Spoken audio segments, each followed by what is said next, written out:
and I always look forward to this. We need to talk some sports with our guy, Pep. Pep, you made it. How's it going, Pep? Oh man, I barely made it, Patrick. It was excruciating for a while watching that 49ers NFC Championship game against the Detroit Lions. And I guess it's only appropriate, all the KCAL rockers, if you're a 49ers fan or a football fan, you already know this, but at halftime, with the 49ers trailing 24-7, they played the band Journey. The band Journey played "Don't Stop Believing," one of their iconic songs, right? And you could hear it in the background of the halftime show. And I'm like, man, and I'll be honest, man, I was like, man, this is not looking good. We look like garbage. We look like we have no business being here. We're playing like nobody wants to be here. And Journey was blasting in the background. Don't stop believing. Dude, Patrick, I don't know what happened in the second half, but 27 unanswered points by San Francisco. They just flipped the switch all of a sudden, and they won 34-31 to advance. I blame a lot on Dan Campbell, the head coach of the Detroit Lions, when he had a 47-yard field goal and a 43-yard field goal, and he decided to go for it on fourth down. And we're not talking about fourth down in inches. We're talking about fourth down and 2, fourth down and 3. Against the 49ers defense, I was screaming at the TV like, Dan, what are you doing? Nevertheless, the 49ers did mount a comeback, and Brock Purdy's runs towards the end of the game, I felt were gigantic. Brock Purdy deserves all the credit in the world. He receives a lot of criticism, that young man. People like to forget that this is his second year in the NFL. Yeah. People like to forget. Sometimes he tends to shrink a little bit. And in the beginning of the game, I mean, you're right. Let's face it. The Lions came out and punched the 49ers in the mouth. Yeah. They took it. They came back. Brock Purdy deserves all the credit in the world. And it was really cool to see him hug his parents and stuff at the end of the game. Yeah, like legendary boxer Mike Tyson always says, everyone's got a plan until you get punched in the mouth. And Detroit came roaring out of the gate. I'm like, oh my gosh, we're going to get blown out here. Like, this is going to get ugly. But yeah, the 49ers finally figured it out. Brock Purdy was looking more like Patrick Mahomes or Lamar Jackson, running and making good decisions, especially obviously in the second half. And listen, and with the Detroit Lions, Patrick, I'll be honest, I don't follow the Detroit Lions that closely, but what I do know about them is Dan Campbell throughout the season and throughout his head coaching career, he's aggressive. He likes to roll the dice. He likes to be taking chances, calculated risks, and sometimes they pay off. Sometimes they don't, and this was a big moment for them not to pay off. And I think, with them going up so big, he thought, okay, well, we're playing with some house money here. We got, we're building this big lead. But yeah, there's probably a couple decisions that he made through the course of the game that you could look back on a Monday morning and think, okay, let's second guess and kind of pick this apart a little bit because maybe this could have been a different outcome. And remember, hey, Kyle Shanahan kind of showed him what to do. In the beginning of the second half, he went for the field goal, and look what they won by. One field goal. And he has maybe the most explosive offense in the league. Sometimes it's not always to show everybody how crazy you are and how confident you are. Sometimes you have to just take the points, really in any NFL game, but especially in these tight playoff games against the best team in the league, I think. I was very shocked that he couldn't pull back and just take the points. It's not like he has some kicker who sucks. Yeah. If he would have made one of the field goals, it would have at least tied it, but it's not what happened. The 49ers move on. Yeah, the missed opportunities for the Lions. The 49ers missed a field goal in the first half. So, but that's football, right? I mean, when you look at the end of a football game and you're like, okay, let's reflect back, on this. There's a lot of missed opportunities, decisions made. Maybe you left points on the field. That's just football. I mean, that's exactly what happens. And for the 49ers, I don't know what was said at halftime, some inspirational speech, or I don't know. The guys were sleepwalking through that first half. I kept yelling at my TV, wake up. Like, wake up. This is the NFC Championship game. Maybe you're onto it with Journey doing Don't Stop Believing. Because if you will go back to the archives, and they made a big deal about this on TMZ, they took out the Detroit line in the song Don't Stop Believing and replaced it with San Francisco. They end up winning. Yeah. Maybe Journey deserves a little credit here. I think you're right. Yeah, what is it? In South Detroit, they took it out in San Francisco. Yeah. It worked. Yeah, because Journey's from the Bay Area. I don't know if they're Correct. exactly from San Francisco, but I know they're a Bay Area band. They got roots there. So, yeah, I just thought it was appropriate. I'm like, oh, my gosh. Because at the moment, trailing 24-7, I was not still believing. I was like, man, this is bad. This is really bad. They did not look good against Green Bay in the previous week. I've seen this before on Christmas against Baltimore. Like, this is not a team that, has a track record of falling behind by, double digits and battling back. Like, they're usually the team going up on the other team and holding the lead and finishing crossing the finish line at the end. So for them to come back like that, 27 unanswered, I was stunned. I don't know if other 49er fans out there listening on KCAL right now are stunned as well, but I'm pleasantly shocked, but I was stunned in the moment.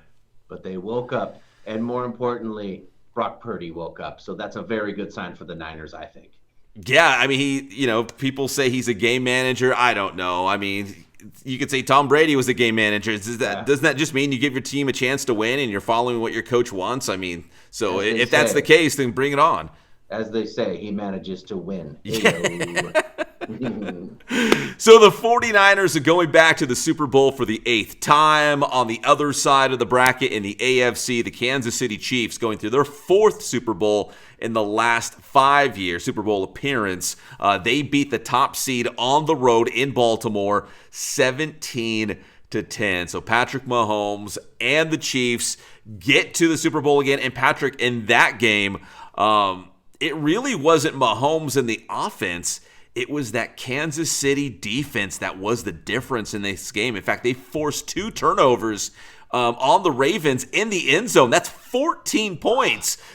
Again, in hindsight, you could look back at that game and be like, well, the Ravens should have won. If they wouldn't have turned the ball over, a fumble and a pick in the end zone, that's 2 touchdowns right there. Huge turnovers. Yes, to get all the way down there. Fumble in the end zone, and then the interception in the end zone. Obviously, game deciders. Then on top of that, Lamar just not use his legs when it wasn't going well for him. When I saw Brock Purdy, I was thinking, Lamar, that's what you were supposed to do. Yeah. Look at the kid knows what to do. He looked tight. He looked like he tightened up, man. So the Chiefs do it again. And I mean, I think they clearly do win that game. You're right. Those turnovers are huge. Let's say those are touchdowns. I mean, it does turn it into a tight game. But I'm glad there's no conspiracy about the refs. We're not talking about the refs. Yeah. We're not talking about Taylor Swift getting them to the Super Bowl. The Ravens lost that game and the Chiefs won. I'm kind of glad it was decided that way. Yeah, I just couldn't believe this was the same Ravens team that looked like an absolute wrecking ball right through the end of the season and into the playoffs. I'm like, and being at home, there's no way that Kansas City is going to beat Baltimore. But they looked awful. This was not the same team that completely embarrassed the 49ers. Like where did this team go? And you're right, they look tight on offense. Baltimore has been great on offense with Lamar Jackson when he's great at, moving around in the pocket and throwing downfield, and when things aren't open, he'll take off and he'll pick up big chunks of yards. That was not their offense yesterday. They kind of lost their identity. Yeah. They were playing so well. It's almost like my father would say, he was due for a bad game and it came at the worst time. No, you're right.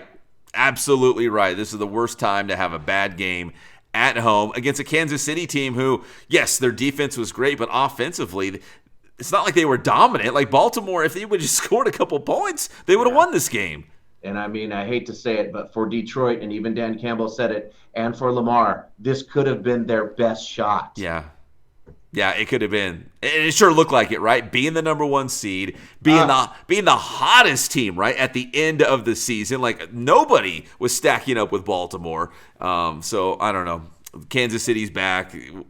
That's kind of a polarizing statement because I think either you love Kansas City or if people used to feel indifferent about them, right? Like, I don't care. Maybe they're polarizing now. You either like Kansas City or they are unlikable. You're like, I want to see them lose. So we get another 2 weeks of Kansas City football talk. And they're back.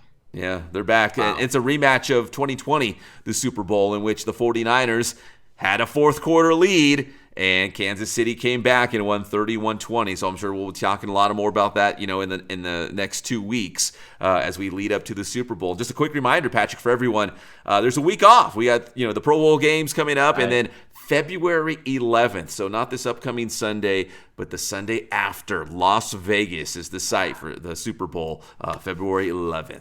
I mean, it almost reminds me how much this has been pushed into February. I mean, when we were kids, Pep and I are about the same age. I can remember when Steve Young finally won his Super Bowl. That was like at the end of January. Yeah. And now here we are, February 11th. So just so everyone knows, you're right. We got 2 weeks until the Super Bowl. I actually think it's going to be a really good game, but I do feel like the 49ers are going to pull this off and get their revenge from 4 years ago, Pep. I hope you're right, man. I hope you're right. But with Kansas City and their track record, you cannot count them out. Obviously, what they did in Baltimore was very impressive, especially defensively. So I'm apprehensive going into the Super Bowl, but I'm just glad we're there. Just glad we had a date.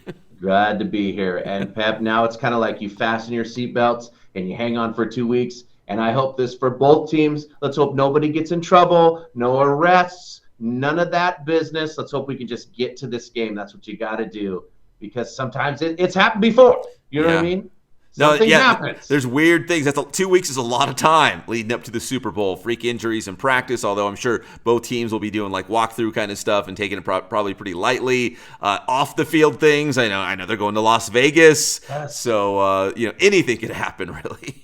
I mean, your center might end up in Tijuana. Who knows? It's happened before. It has happened before. Yes. So this Thursday, hopefully nothing has happened when we talk to Pep once again. Tell him how to get your stuff. Oh, I'll be here.